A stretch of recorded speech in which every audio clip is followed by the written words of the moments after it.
देशी विदेशी कविताओं की काव्य पाठ श्रृंखला खुली खिड़की में आज आप सुनिए सीरिया के प्रसिद्ध कवि, निबंधकार और अनुवादक एडोनिस, जिनका की मूल नाम अहमद सईद इसबर है, को आधुनिक अरब कवियों में सर्वाधिक प्रभावशाली और मुखर माना जाता है।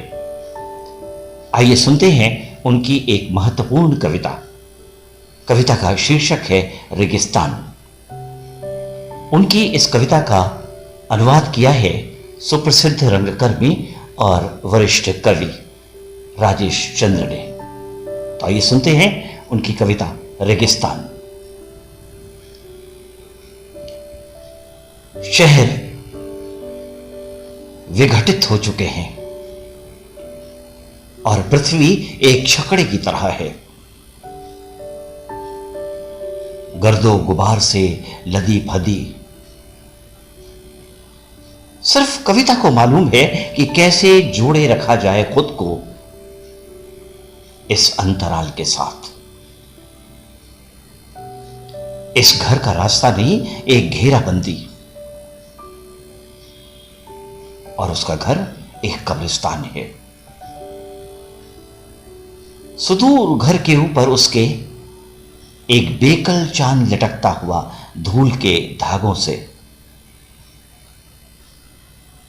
मैंने कहा, यही रास्ता जाता है घर को। उसने कहा, नहीं, तुम नहीं जा सकते इससे होकर, और अपनी गोलियों के निशाने पर ले लिया मुझे। अच्छा है फिर तो। दोस्त और उसके घर जितने भी हैं बेरूत के, वो सब मेरे हमराह हैं। राह लहू की, जिसके बारे में कहा था एक लड़के ने फुसफुसाते हुए अपने दोस्त से, कुछ भी नहीं बचा है आसमान में अब, सिवाय इन सुराखों के जिन्हें कहा करते हैं हम सितारे। शहर की आवाज थी बेहद नाजुक। हवा तक मिला नहीं रही थी अपने तारों को। शहर के चेहरे पर थी एक चमक, उस बच्चे की तरह जो संजो रहा था सांझ के लिए अपने सपनों को। घुड़की दे रहा हो सुबह को कि बैठ जाए वो बगल की कुर्सी पर आकर। उन्होंने ढूंढ निकाला लोगों को बोलियों में। एक जन बिना सिर का, एक जन बिना हाथों या जीभ का, एक जन गला घोट कर मारा हुआ। बाकियों के ना आकार और ना नाम। तुम्हारा दिमाग खराब है, कृपया मत लिखो इन चीजों के बारे में। किसी किताब का कोई पन्ना बमों के अक्स हैं इसमें, एक दूसरे पर पड़ते हुए। भविष्यवाणियां और मटमैली कहावतें अक्स डालती हैं एक दूसरे पर। इसके भीतर मठ अक्स डालते हुए एक दूसरे के भीतर, इसके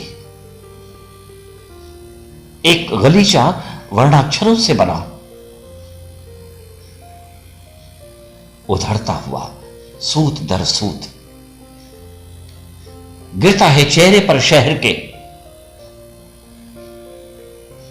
याददाश्त की सुइयों पर फिसलता हुआ एक हत्यारा शहर की हवाओं में तैर रहा है इसके जख्म से होकर। इसका जख्म एक झरना है जो थरथराता है इसके नाम की तरह, इसके नाम से रिश्ते लहू की तरह। और इस सब से घिरे हुए हैं हम। घर छूट चुके हैं उनकी दीवारों के पीछे, और मैं भी अब कहां रहने वाला हूं। हो सकता है वो वक्त आ ही जाए जब आप में से हर कोई कबूल कर ले गूंगे और बहरे की तरह जीना।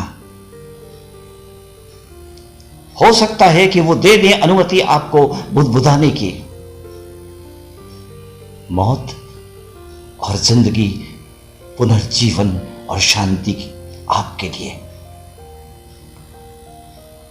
हथेलियों की शराब से रेगिस्तान की तन्हाई तक इत्यादि। उस सुबह जो तस्करी करता है, खुद के हाथों की ओर सोता है। हथेलियों की शराब से रेगिस्तान की तन्हाई तक इत्यादि। उस सुबह से जो तस्करी करता है खुद के हाथों की और सोता है विद्रोहियों की लाशों पर इत्यादि।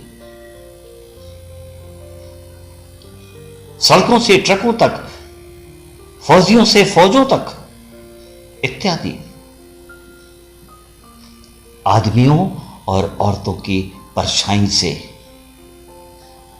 इत्यादि।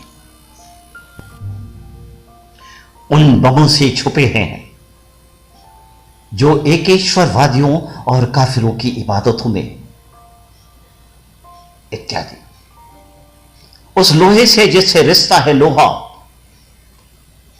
और लहू खींचता है मांस से इत्यादि। उन खेतों से जिनमें पसरा है गेहूं और घास और कबीरे हाथ इत्यादि। उन किलों से जिनके घेरे में है हमारा वजूद और जो फेंकते हैं अंधेरों के अंबार हमारे सिरों पर इत्यादि। उन ख्यात मृतकों से जो करते हैं उद्घोष जीवन का, राह दिखाते हैं हमारे जीवन को इत्यादि। उस भाषण से जो कराता है जन संहार, हत्याएं और रेत डालता है गर्दनों को इत्यादि। अंधेरों से अंधेरों तक मैं सांस लेता छूता अपने शरीर को, तलाश करता खुद को और तुमको, उनको और दूसरे लोगों को भी। और मैं टांग देता हूं अपनी मौत को अपने चेहरे और भाषण के इस रक्त स्राव के बीच इत्यादि। तुम देख लोगे, उसका नाम लो, कहो कि तुमने गढ़ा इसका चेहरा, बढ़ाओ अपना हाथ उसकी तरफ, या मुस्कुराओ, या कहो कि मैं भी खुश रहता था कभी, या कि मैं दुखी हुआ था एक बार। तुम देखोगे कि वहां अब कोई देश ही नहीं है। मौत ने बदल डाला है शहर की शक्ल को। यह पत्थर किसी बच्चे का सिर है और ये जो फैला हुआ है धुआं, यह निकला है मानव फेफड़े से। हर चीज अपने निर्वासन को गाती हुई लहू का एक समुद्र। हर चीज अपने निर्वासन को गाती हुई लहू का एक समुद्र।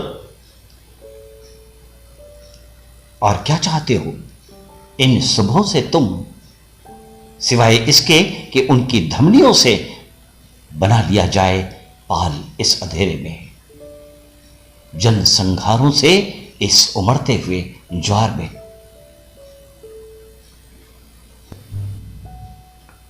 डटे रहना उसके साथ, मत छोड़ना उसे। वो बैठी है मौत को आगोश में लिए अपनी, मुड़ती है अपने अतीत की तरफ, जहां कागज के कुचले हुए पन्ने हैं। बचा लेना आखिरी तस्वीर है उसकी भौगोलिक अवस्थिति की। वो कुलाचे भर रही है रेतीले मैदान में, जोश के एक सागर में गोते लगा रही है। उसकी देह पर निशान है मानव की चीखों कराहों के। बीज पर बीज डाले जाते हैं हमारी मिट्टी में, खेत पोषण करते हैं हमारे आख्यानों का, रखवाली करते हैं इन लहू के रहस्यों की। मैं बात कर रहा हूं मौसमों की महक की और बिजलियों की कौंध की आसमान में। टावर स्क्वायर एक खुदाई अपने राज बताती है। बमों से ध्वस्त हुए पुलों को टावर स्क्वायर एक याद अपना आकार तलाशती है धूल और आग के बीच। टावर स्क्वायर एक खुला रेगिस्तान हवाओं द्वारा चुना गया और वमन किया गया उनके द्वारा। टावर स्क्वायर दिलकश है यह देखना कि लाशें चलती हैं पगडंडी पर और उनके प्रेत किसी और के शरीर में अपनी आहों को सुनने के लिए। टावर स्क्वायर पश्चिम और पूरब और फांसी के तख्ते स्थापित करते हैं शहीदों और आदेशों को। टावर स्क्वायर एक हुजूम काफिलाओं का, लोहबान और गूंद अरीबिका और कस्तूरी और मसाले जो आरंभ करते हैं त्योहारों का। लाशें या कि सर्वनाश, क्या यही है चेहरा बेरूत का? और ये कोई घड़ियाल या कि चीतकार? कोई दोस्त तुम आ जाओ, क्या तुम सफर पे हो? क्या तुम लौट आए हो? नया क्या कर रहे हो तुम? एक पड़ोसी मार डाला गया है, तुम्हारा पांसा एक लकीर पर है। ओह, महज एक इत्तेफाक। परतें अंधेरों की भाषण खींचते हैं,